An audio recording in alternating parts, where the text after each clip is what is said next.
A UW-Madison School of Journalism PhD student is back home living just outside Tehran.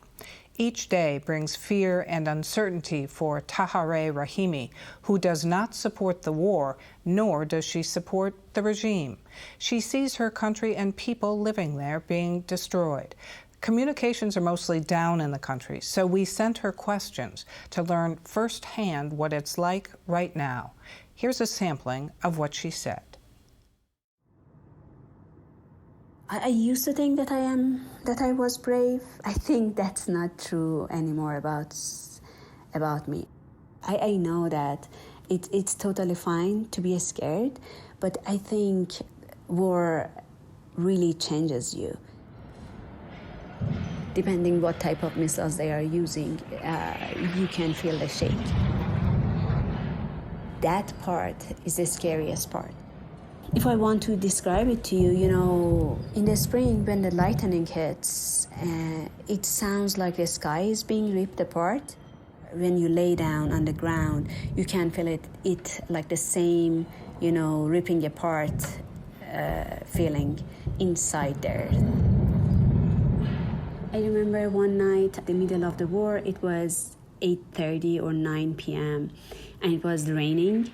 We heard the sound of the fighter jets, and it was not just one, it was a group of them just passing over our head, and at the same time we could hear the explosions and also the shake.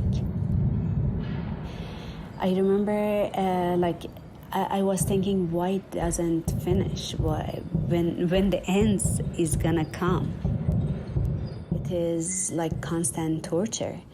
You are literally just waiting for something to happen to you or your loved ones. You're waiting for the bomb to hit, or the roof comes down, or the windows to shatter.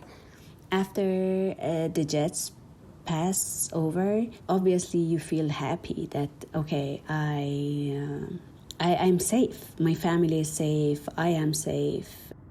But at the same time, that they hit somewhere else. They killed other people. You feel happy at the same time that you feel guilty why you are happy. The 8th night of the attack, when Israel bombed 3 oil depots in Tehran and 1 in Karaj, close to where I live,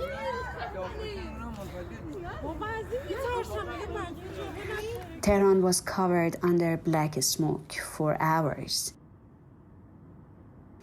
And then it was black rain coming down. It was raining black.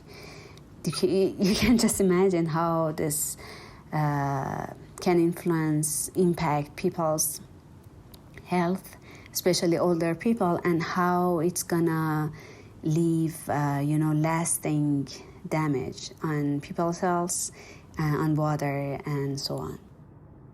US and Israel, they have already destroyed my country.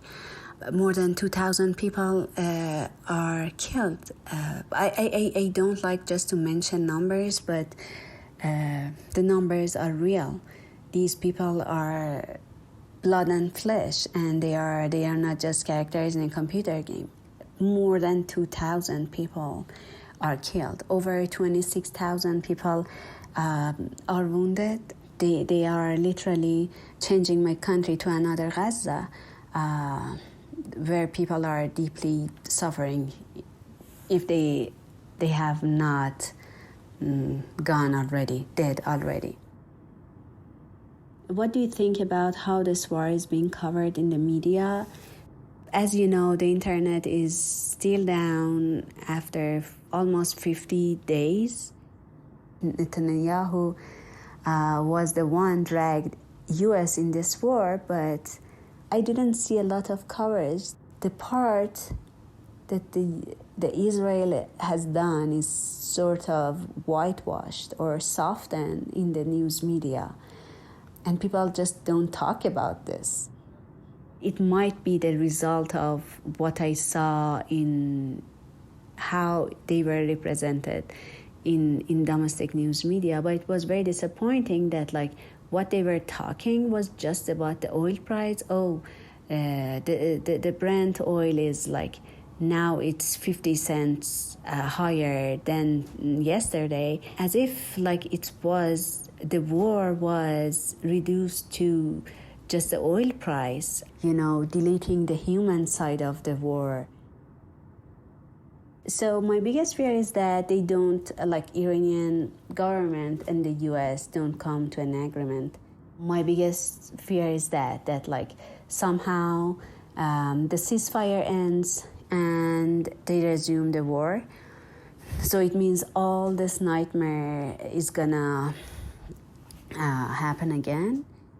I hope that this war ends forever and never happen again.